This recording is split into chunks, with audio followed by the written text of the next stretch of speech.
Hey, it's time for some more shenanigans from the Pioneer system. Today we're going to be talking about how a faction got wiped off the map without firing a single shot. Real quick, this isn't a critique, this isn't a haha you fucked up, this isn't a session to really call them out. I just want to illustrate an interesting story that occurred in Outlands in a fashion that we haven't really seen so far.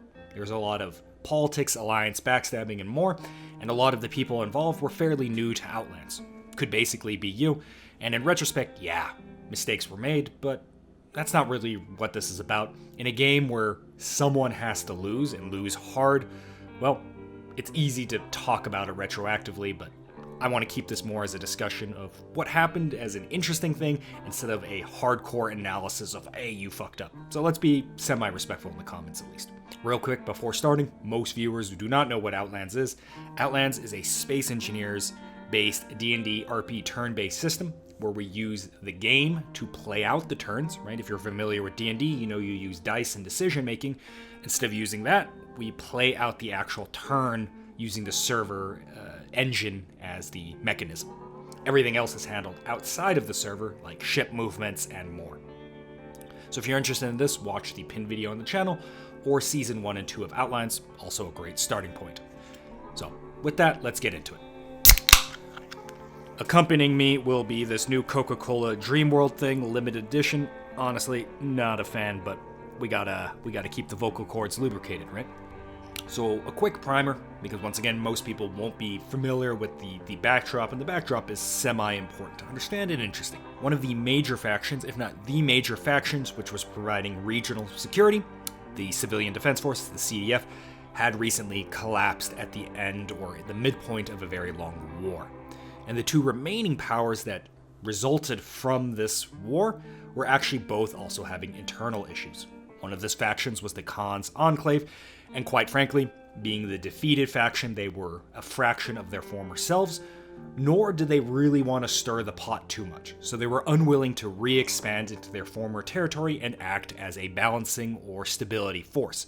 So they remained much in their core territory and simply were content with rebuilding until, the situation stabilized a little bit more.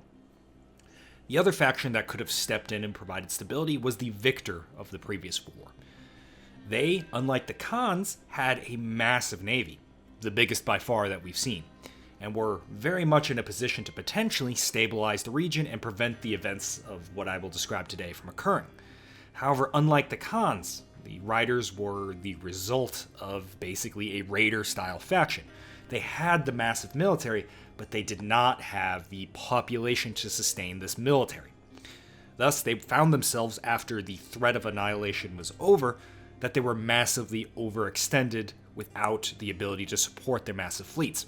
So they retrenched to their core tires, leaving a lot of positions behind, and mothballed a large section of their fleet and made an effort to kind of reprioritize to be a much more lean, effective fighting force, with the expectation of one day retaking these tiles and slowly building back up to this large state in a more organized fashion. So the stage was set. The CDF was gone, and the two major powers were focusing inward. Thus, we see a large fraction of space functionally being free-for-all status, or the Wild West if you want to call it. No rules, no nothing, and with that we saw a lot of factions emerge. And I'll go through them real quick so you can understand the backdrop here. Starting out with one of the factions, we have the Winged Czars.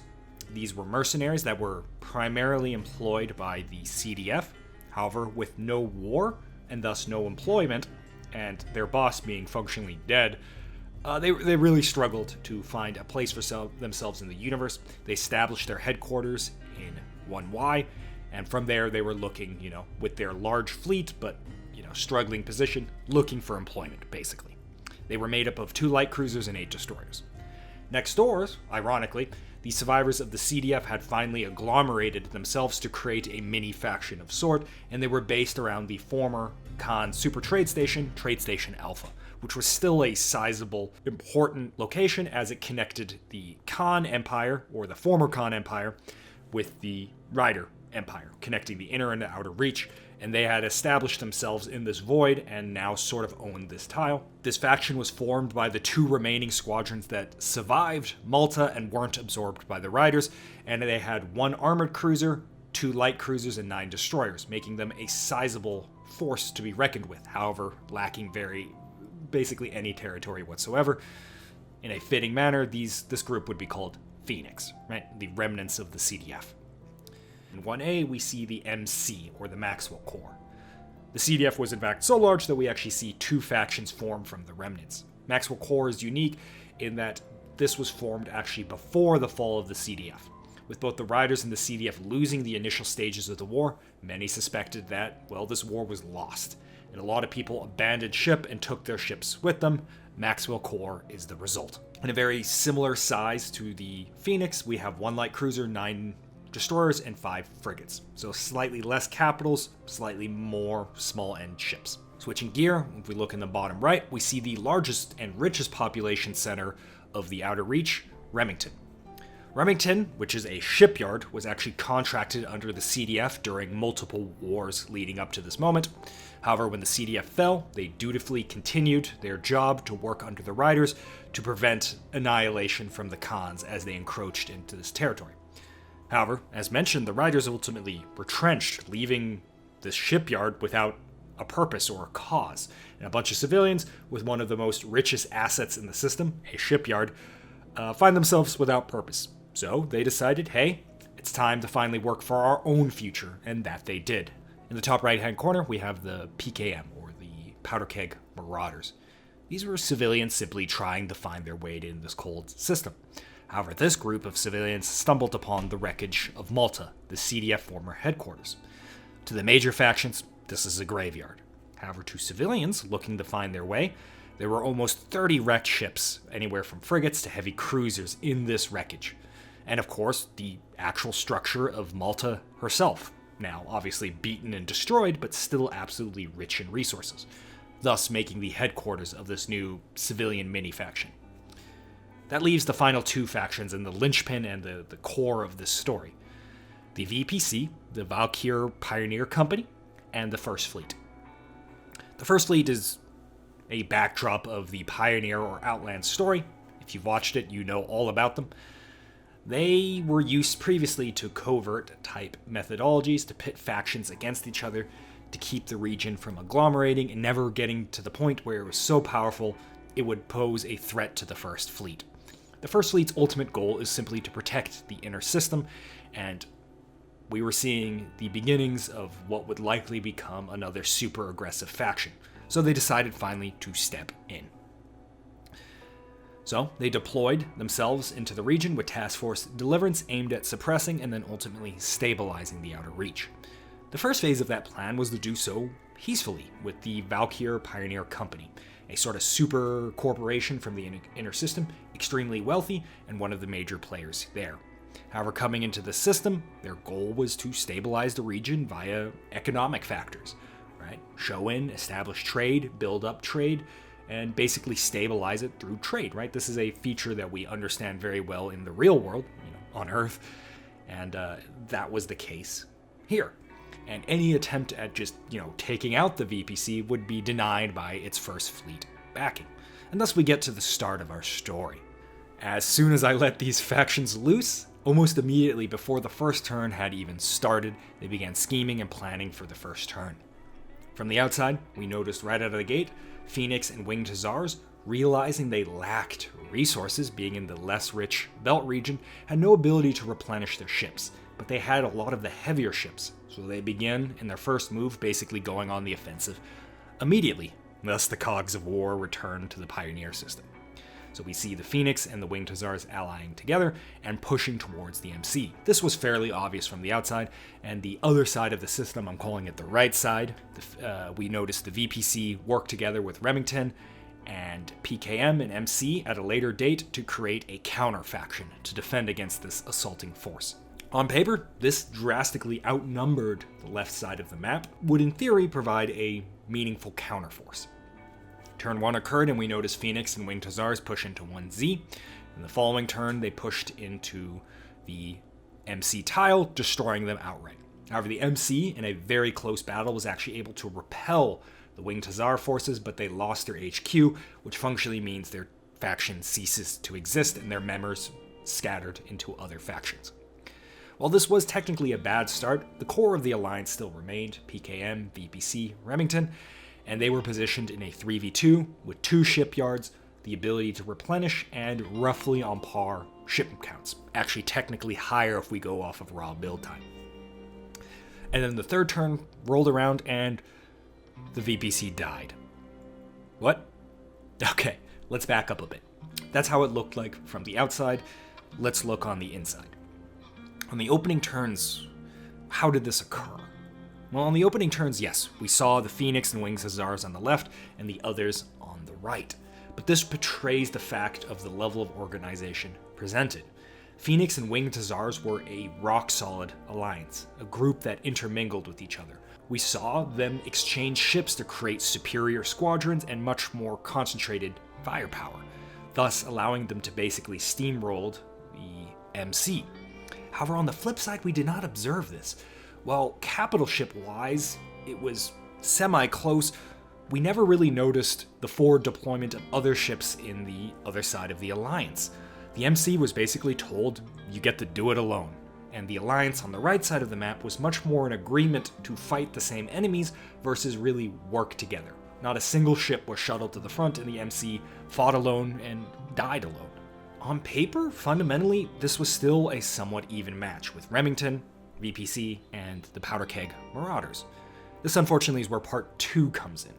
You have to understand that the Outer Reach sort of hates itself, right? It's constantly embroiled in a war to gain supremacy of the sector. But there's one thing the Outer Reach hates more than itself, and that is outsiders. We saw this with the Eternity, and now we're seeing it with the VPC and the First Fleet. Everyone involved knows the VPC is not from here, and thus they start off on a pretty bad foot, at least diplomatically wise. So while the VPC was making strong efforts to unite the right side of the map, it was much more slow going due to this, distrust. And then finally, when the ball started getting rolling, perhaps in turn 2, leaks upon intel dumps occurred, and it was very quickly realized that the VPC not only was trying to establish the civilian agglomerate of the Remington, PKM, MC, and of course themselves to kind of counteract, but factions quickly realized that they were actually talking to everyone. The VPC tried to pit the PKM against the MC against the PKM, Phoenix to turn against Winged Hussars. The list goes on. They talked to everyone and tried to get everyone to attack each other. And it turns out, even though a lot of these groups were enemies, they were all basically Outer Reach citizens. And they talked to each other, and they talked to each other a lot. And it quickly became apparent to everyone involved that, hey, did the VPC try to get you to attack me? Yeah, it did. Hey, did the VPC try to get you to attack me? Yeah. Well, I mean, we're already at war, but that was kind of weird. Aren't you guys supposed to be allies? The list goes on, right? And from the outside, it really looked like a mismatch of statements versus actions. On one hand, the VPC was talking about uniting the civilians and creating a better world, while on the other hand, their actions seemed to indicate a faction that wanted to stand on the ashes of everyone else fighting each other and swooping in with the First Fleet. And thus, this mistrust that initially built went into overdrive. And that leads us to the final aspect that ended this whole thing. Right out of the gate, Remington was very worried. While they had the biggest, juiciest shipyard, they didn't really have anything to defend it. A single battleship and a little bit of support vessels. Winged Hussars realized this and offered them, right at the get-go when everyone was still neutral, to give them their entire capital formation.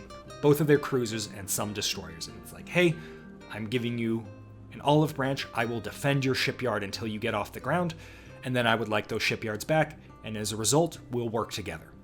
And thus, Remington, which was offered to be allied with the VPC and played along for a little bit, no longer viewed the VPC as a long-term ally. And after turn 3, not only did they leave the alliance, but they immediately attacked. Thus, when VPC forces, PKM forces were pushing to the front to take the void that the MC collapse had created, Remington swooped on in, arrived at the VPC tile, and found a headquarters and a token force, and the VPC functionally had to surrender.